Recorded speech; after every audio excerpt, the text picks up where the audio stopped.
This is NC Spin, an unrehearsed discussion on issues of interest to North Carolinians. Now, here is your moderator, Tom Campbell. Welcome. You've heard and read the spin the media and the politicians have put on the issues of the day. To get the correct spin on what's going on in North Carolina, let's introduce you to our panel of experts. We welcome to our show former state senator, former Chapel Hill mayor, former chairman of the State Board of Commissioner of Education, Howard Lee. Thank you very much. Chris Fitzsimon from NC Policy Watch, John Hood from the John Locke Foundation, and Becki Gray from the John Locke Foundation and Carolina Journal. Well, this week we've got a very interesting show. We're going to talk about the ongoing saga of the Duke coal ash spill. We're going to talk about the jobless rate decreasing for the 7th month in a row, and Governor McCrory's Medicaid reform proposals meet opposition. Got a lot to talk about, so let's get started. It seems there's a new wrinkle every day regarding the Duke Energy coal ash spill. The Associated Press dropped perhaps the biggest bombshell, reporting that environmental groups had sued Duke Energy to force the cleanup of some 36 sites. Duke had the legislature insert a 330-word provision into the regulatory reform bill. That provision allowed Duke to avoid any costly cleanup of contaminated groundwater leaching from its unlined dumps toward rivers, lakes, and the drinking wells of nearby homeowners. DJ Gherkin, who's an attorney with the Southern Environmental Law Center, said this sweeping change gutted North Carolina's groundwater law. On another front, a grand jury convened this week to determine if criminal indictments would be issued. Chris, this story just keeps growing in importance almost every day. For years, under both Democrats and Republicans, we've seen state government being portrayed as being too chummy with the power companies. AP's revelation, however, seems almost like a smoking gun, doesn't it? Well, I think it's certainly close to that, and it's one of several things. It is true, as you mentioned, that Democrats didn't do a very good job regulating coal ash ponds in the last few years before the Republicans took over. They were too chummy with Duke Power and Carolina Power and Light way back. But clearly the McCrory administration has had some serious problems. Not only did this bill was introduced, the regulatory reform bill, which we talked about on this show, 57 pages. No, I don't think half the legislators in the General Assembly even read it, much less knew what was in it. Well, it was very late in the session. Well, it was very late in the session. It wasn't vetted hardly at all. This is the kind of things that happen. You mentioned the lawsuits that were filed. I think one of the most telling things about this, Governor McCrory continues to go around the state and remind people he's the only governor that has sued Duke Energy. But he doesn't tell people he sued Duke Energy to stop the lawsuits by the environmental groups and to reach an agreement with Duke that did not require them to clean up these coal ash ponds, one of whom just leaked, tons of waste into the Dan River. Becki, this story could be a case study for political science classes in North Carolina on the proper role of government. On one side of this argument, we got the Republicans and Libertarians saying that we need to get government out of the way and let the free market system run as it will because it'll self-correct and get everything fixed. On the other hand, we got Democrats and liberals who are saying, wait a minute, left to their own devices, these people won't do the right thing. We've got to have government involved. Tell us what you think this story is telling us about the proper role of government. Well, that's interesting because it does come to the very heart of the role of government. And I think that most reasonable people would agree that a core function of government should be to protect the environment, to protect the health and safety of all North Carolinians. And that really is what it comes down to with these regulations that control our water quality, this coal ash situation that we're dealing with Duke Power. And I think that is a core function of government, and I think most people would agree to that. But now there has to be a balance with any of this kind of thing, that we can't go too far one way or the other. The restrictions cannot be so restrictive that the cost way outweigh the benefits of any of the regulations. Howard, would you agree that she says we can't go too far one way or the other? It's fairly obvious what we were doing just wasn't working. I do agree with that. We have a long history of trying to find that balance. Fortunately or unfortunately, I was head of the Department of Natural Resources when we were having all kinds of problems with various sources polluting our waterways. Municipalities were polluting the waterways. Then we had companies like Texas Gulf Sulphur that was polluting the Chowan River. And I really felt at that time we were working toward a good balance, and I think government has to take the lead responsibility but be very balanced and not go overboard in doing anything. John Gary Pierce, in his blog Talking About Politics, wrote a very interesting article in which he said that Duke Energy was a case study in how not to manage public relations campaign when something bad had taken place. How would you rate Duke's response? There was a good example of that, and I think Gary mentioned it in his blog post. It has to do with the initial response of Duke to the spill of the coal ash into the river. The initial response seemed to suggest, and this was from multiple people associated with Duke or lobbying for Duke or leading Duke, was that ratepayers would end up paying the cost of cleaning up the spill.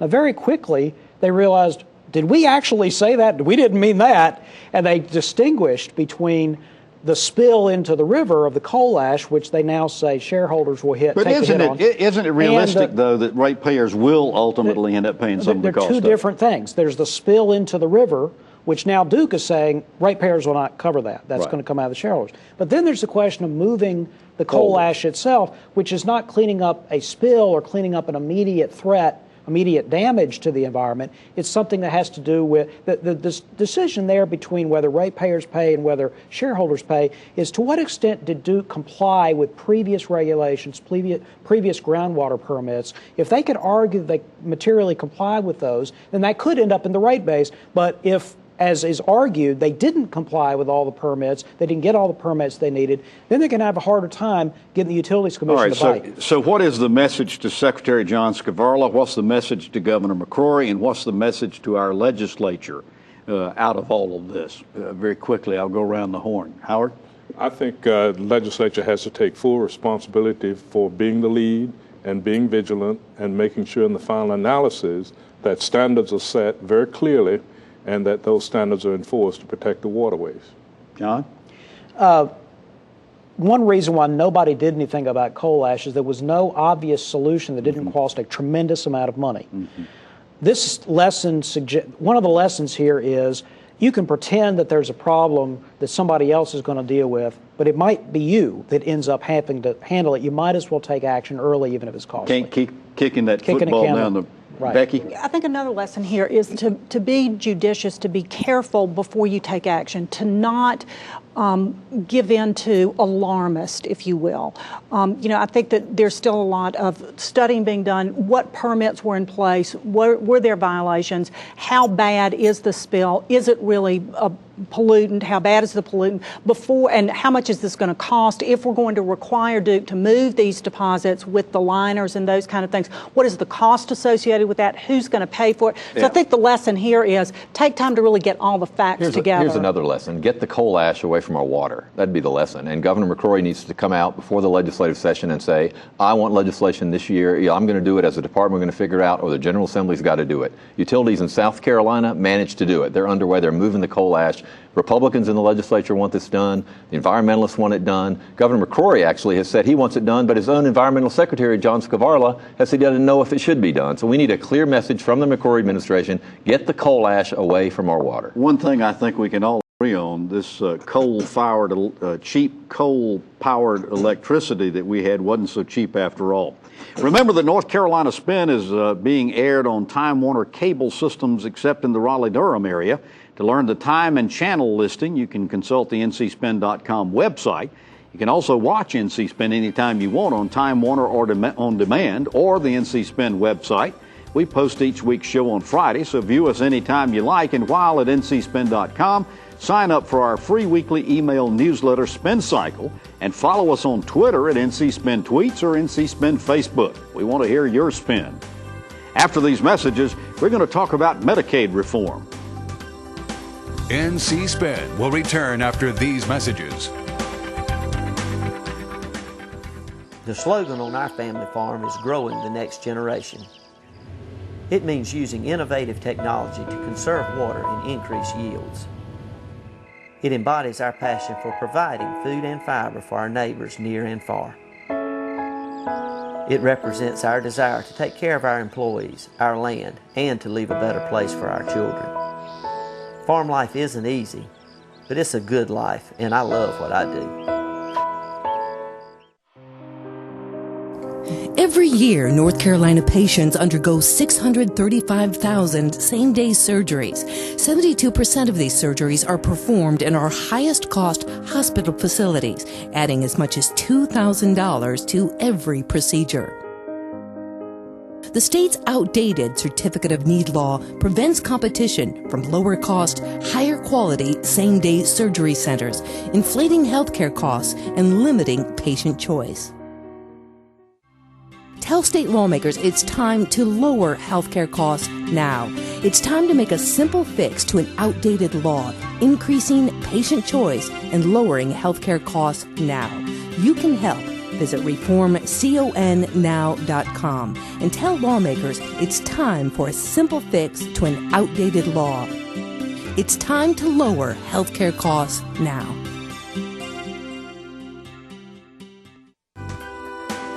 We now return to NC Spin. 2 weeks ago, we told you about the new Medicaid reform proposals Governor McCrory has laid on the table. This week, we got the formal announcement that would change our $13 billion Medicaid program to a model using accountable care organizations. But just as soon as it was announced, our one state senator voiced concerns the proposal wouldn't actually control or limit state spending, wouldn't be easier to administer, and wouldn't integrate physical and mental health care for recipients. Senator Lewis Pate, who's a member of the committee that came up with that proposal, said instead of providing a comprehensive plan, the proposal presents a list of tentative steps that may move us in a new direction, but collectively falls short of the vision and goals of true reform this group was tasked with developing. Pate says the Fiscal Research Division of the legislature says the new proposal is going to cost North Carolina Medicaid more than $800 million more over the next 5 years. Becki, Senator Pate's not only a member of this committee, but he's also a part of the senior leadership of the legislature. Is it fair to assume that the Medicaid reform proposals are going to have a difficult time passing the Senate as they're now constituted? I think they're going to have a hard time passing the General Assembly, not just the Senate. I think that there are a lot of legislators who have some real questions about this. This plan that the Department of Health and Human Services has come out with this week is based on a model, an ACO model of the Medicaid or Medicare cost savings that's part of the Affordable Care Act. So it's sort of uncharted territory, if you will. Not a lot of places to look for success stories with it.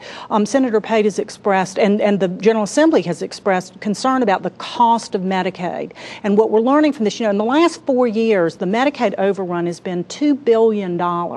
And what the fiscal research staff is telling the General Assembly and the public is that over the next 5 years, those costs will increase by $1 billion. This plan will cost an additional $800 million, but the plan says they'll save $350 million. So when you do the math with that, that comes up to an additional cost of about $1.5 billion over the next 5 years, which doesn't comply with their request for how are we going to deal with these costs.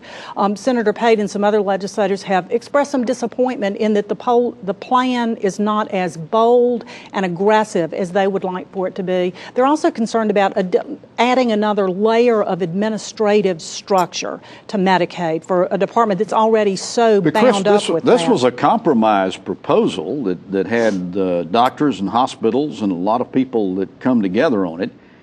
We talked about the fact at the time when we first talked about it a couple of weeks ago, it really didn't give predictability to the state Medicaid budget. Is that the biggest problem here? Well, I mean, I think this is a much more reasonable approach than the one that Governor McCrory came out with last spring. Managed care with some out-of-state companies involved and more for-profit companies involved. What this basically does is create a network of providers, give them a certain amount of money to do their jobs. They have incentives not to spend more than that. They have to incur some risk if they do. But what I think is fascinating about this is Governor McCrory has talked about Medicaid his entire term in office. He keeps telling us it's broken. We can disagree whether or not it is. He wants to reform it. He's tried one thing, it didn't work. Now he's come out with a specific proposal. Representative Dollar and some others in the legislature endorse it. I think it's actually a test now of McCrory's leadership. His secretary came out with his plan. They spent a long time working on it. They had a committee. Now he's got to get the General Assembly of his own party to pass it. We're getting ready to find out who's in charge here. You agree with that, John? Because, I mean, as he says, Speaker Tillis and Representative Nelson Dollar presumably have spoken kindly toward this approach. Is this going to be a House-Senate controversy? I don't know what Speaker Tillis has said about it. I know what Representative Dollar said. Well, in the release following the announcement, he was sort of favorable. It was not a total endorsement. There aren't very many legislators who are against this. They don't have some vociferous, this is horrible, we shouldn't do this. They're just disappointed. They don't think it will accomplish very much. And I think, as far as I can tell, the evidence for their conclusion is overwhelming. The ACO experiment, Affordable Care Organization, and by the way, these are just basically hospital networks. So you're giving money to hospital physician networks and letting them manage it. And CCNC. Yeah, they're doing the the patient management. And this has already been initially piloted with Medicare, and the results were underwhelming. Most of the programs didn't save any money.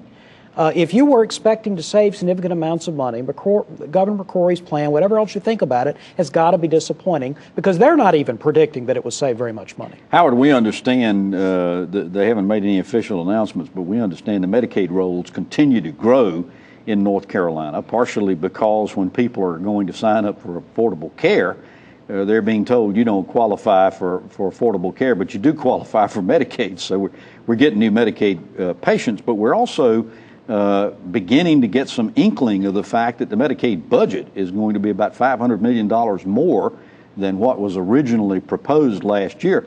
This just really, I mean, you have to empathize. You've been there before with our legislators. It's frightening with the way the budget grows and continues to grow, and you never see an end to it.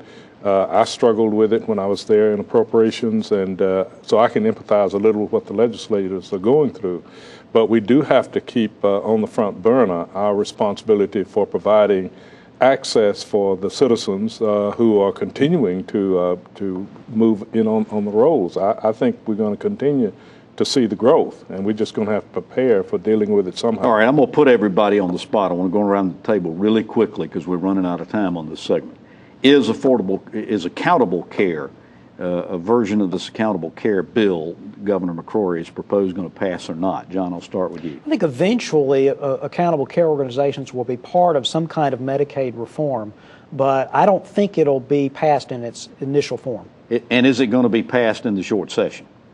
Gosh, I don't know. That's made by Becki? Yeah, I'm not sure about the short session either. I don't know whether the General Assembly will go in and massage and change things, and I don't know how much it can be changed that the whole thing just falls apart, because it doesn't seem to be a real substantive program that they're proposing. Senator? I think it would probably be meet with a very quick death if they try to do it in the short session. I really think this is a long session issue, and frankly, I'd rather see them do it right and carry it over. Secretary Bosch says it's got to happen this session. Yeah. I think this is a big test of Governor McCrory's leadership. It's his party that's in charge. He's the governor. If he wants it to pass, it ought to pass. I don't think it will. I think lawmakers want to get in, get out, not do anything too complicated. All right. After these messages, the jobless rate drops for the 7th month in a row. NC Spin will return after these messages.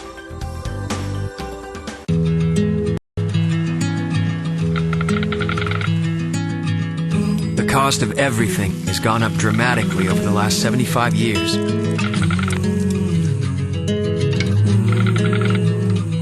With one exception, keeping electricity affordable. That's the power of your co-op membership. Learn more at togetherwesave.com. North Carolina's Touchstone Energy Cooperatives, looking out for you. Nobody ever imagined a mammogram machine being subject to CON law. If I want to invest our business dollars into technology that I think is going to benefit my patients and customers, we should be able to do that. I think it's time to take a law that was intended to protect the citizens of North Carolina and now is harming them and change it. I'm Dr. Bruce Schroeder, and I support CON reform. Visit reformconnow.com. We now return to NC Spin. The North Carolina Department of Commerce has reported January's unemployment rate at 6.7%, down from the 6.9% in December. It was the 7th consecutive month the rate has dropped, but is it good news or bad news? We heard two different versions of this.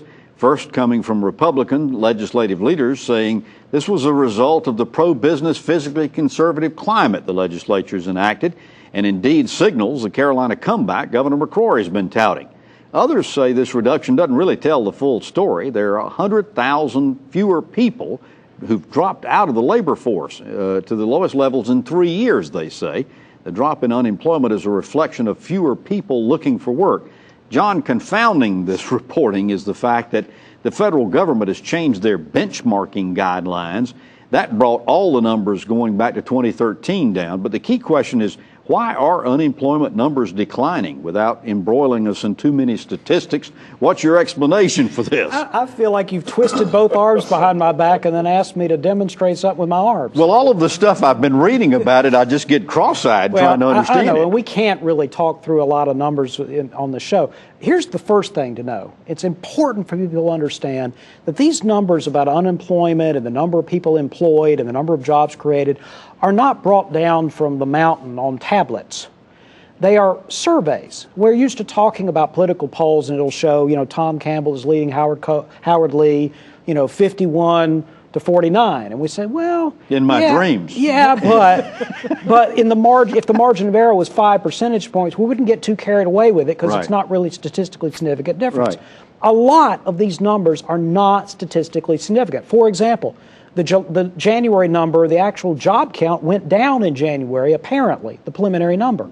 But if you talk to BLS and you look at what they reported, they say it's not a statistically significant change. You shouldn't go out there and say it went down. You should just say there was no apparent change. So to make a long story short, most of the talking points people threw around for 2 and 3 years are wrong. And they're wrong, not entirely for their own fault, but because BLS has computed all the numbers for 5 years. For example, you mentioned that the number of people employed and the job is lower than it was years ago, and the labor force is smaller than what 3 years ago. None of that is true. None of it. The labor force is not down that much, and we have more people employed right now than ever before in North Carolina's history. Here's the thing everybody wants to know. Is North Carolina's economy better than it was a year ago? Howard, you're a businessman. How is it? I don't think it is. I think we're still struggling, and I see many signs that indicate to me that we've got a pretty challenging road ahead of us. Becki, what do you think? I respectfully disagree with Senator Lee. I think that the economy is improving. The unemployment rate is declining. It's going down. More people are working. As John mentioned, more people are working in North Carolina today than they ever have. Forecasting, Dr. John Connaughton at UNC Charlotte has just come out with his latest forecast with all kinds of statistics that would indicate that the economy in all 15 sectors that they measure is better. The unemployment rate dropped 2 percentage points allegedly. John just acknowledged that we didn't gain any jobs in January, and yet the unemployment rate went down. That's why these numbers are so confusing. The economy hasn't grown that much. A lot of people have dropped out of the labor market. It's not a sign of prosperity. All right. The favorite part of the show comes up after these messages. We're going to ask the panel to tell us something we don't know. NC Spin is brought to you in part by the North Carolina Farm Bureau. The Farm Bureau and Agriculture. We keep North Carolina growing.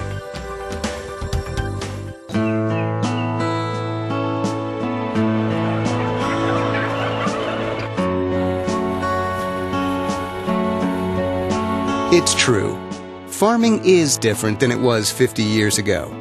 We know consumers have questions about how our food is grown today. North Carolina livestock farmers want you to know that they're using the most responsible and caring farming practices to feed our state. NCAnimalag.com. We now return to NC Spin. All right, let's ask the panel to tell us something we don't know. Becki Gray, I'll start with you. Okay. Coming up in November, we've been talking about the election, a lot of things that are coming up. But one thing that a lot of people are not aware of is that we will have at least one constitutional amendment on the ballot in November. And this would provide for individuals who are going to trial for a non-death penalty case in Superior Court could waive a jury trial and instead choose to have their case heard before a judge. John? There's been a lot of dispute about whether North Carolina should continue its tax credits to encourage Hollywood production of film and TV and so forth. There are lots of claims made about as many as 17,000 people working in the film industry in North Carolina. The real number is about 700. It's a slight difference. Chris, tell us something we don't know. I'm starting to hear from some economic development people that the fact that North Carolina has begun to privatize its economic development and then stopped it, now putting it off until next fall. Other states, Texas and Alabama notably, are now using that against North Carolina when they're recruiting jobs, saying North Carolina's economic development program is in disarray. You should come to our state. Wow. Howard, tell us something we don't know. Under the auspices of my institute, I'm spending a lot of time in public schools, especially working in middle schools. I am absolutely shocked at the number of kids who are coming to school hungry, going home hungry, and for those who tell me that they have to alternate meals in their homes. I think hunger among students is a growing problem in North Carolina. That's a sad commentary, isn't it? Well, you've heard our spin on the issues of the day. To stay informed all during the week, give your feedback, read our weekly column, visit our website, ncspin.com, or catch NC Spin on Facebook. And we hope you'll join us next week when we take on more issues of interest to the people of North Carolina. Until then, stay informed and watch out for the spin.